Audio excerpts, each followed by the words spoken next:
Andrew David Weber here for 5 Fire Minutes. This was actually my first interview ever before I knew what I was going to do with this thing.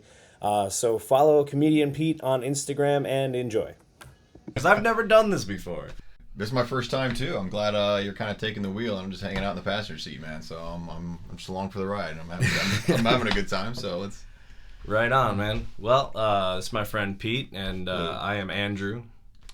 And we don't really know what we're doing. We're just we drunkenly said we wanted to do a podcast, and here we are. Well, it sounded like a good idea at the time, and when we sobered up, it still kind of sounded like a good idea. So yeah. We took that ball, ran with it, and keep moving forward. And I'm happy to have you here because I feel like I can just, mess around with stuff and be like, I don't know what I'm doing. Please bear with me. And you've been patient so far. So. Yeah. Andrew, what brings us here today? Well, I've been thinking a lot about local business and local music and art and stuff like that. And I know you do a lot of comedy. Mm-hmm.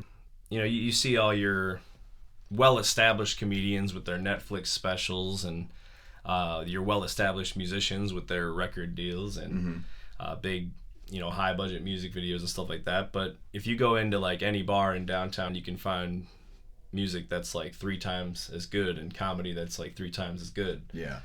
So I really just want to bring people's attention to like look for art and music within their own communities instead of being told by a TV or a radio that they have to, follow this person and if you want to be cool, you have to listen to this person. Yeah. Yeah. Are there any comics that you can think of that are worth mentioning? Well, to pick just one, honestly, I feel like I'd be cheating a lot of the other comics. I met a comic, past winter, named Bobby J. Cox. He's actually a professional stand-up comic.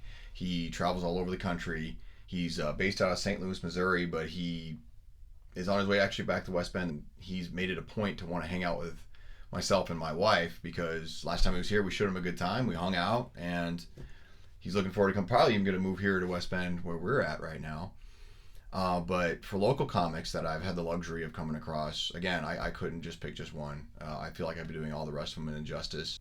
Mostly what I get asked from people is like, what made you want to pull the trigger to do stand-up? And it was like that feeling I think anybody gets that wants to be up on stage, whether they're doing stand-up music or just like showing you how to basket weave, something like that, where they want to show somebody something, whether it be a talent or a skill or whatever.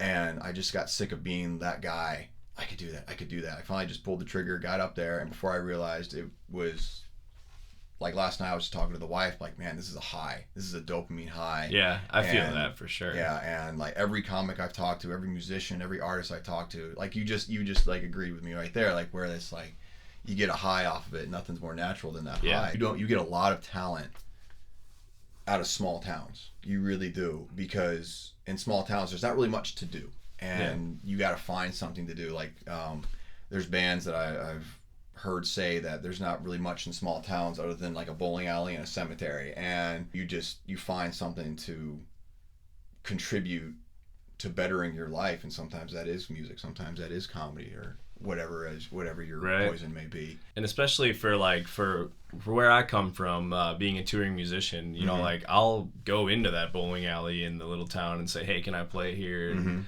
some of the best relationships that I've made have been that. I'd like to do some comedy in the cemetery once of these times. That's a new idea that I just got. You know what? I'm on board with that, but I got a pretty dark sense of humor as it is. Yeah. And I feel like I do too. I think there'd be a lot of boxes to be checked off before we could do that. I feel like we should just go. We should just do a cemetery tour. I don't even know what, like, as far as getting permission to set up in there. I mean, it's easier to ask for forgiveness than permission. So. Right, and I've got a little portable PA. Yeah. We could just go in there. We don't even need to use their power. We could do a battery-powered setup. There you go. I mean, in theory, this is possible. I feel like if we get arrested, that's the advertising right there. That's the marketing. Just take those mug shots of ours and slap them out there like, hey, this is what we do. And then you'll get a bunch of people that jump on the comments, oh, how disrespectful and whatever. Course. But that traffic to the post will boost it. And people will see it, and then you get those weird sickos that we want to come to the show, and they'll know that we're there, doing comedy in the cemetery. Just a disclaimer, though, I wouldn't think we would actually stand on anyone's grave. Put that out there in case anyone's like, well, you're going to do that. No, we're going to stand off to the side. Yeah. and do our thing. Just gonna crowd the walkways. Exactly. Yeah.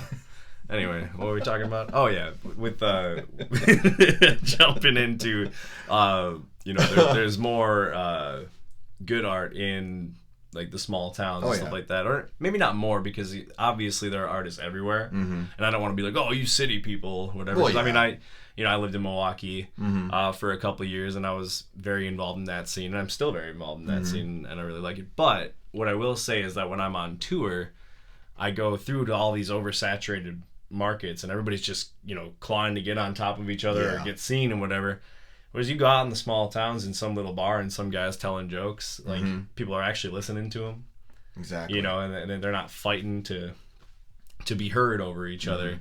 And it's the same way with music. I always tell people, if you want to make money in music, don't play in Chicago, play in Wheaton,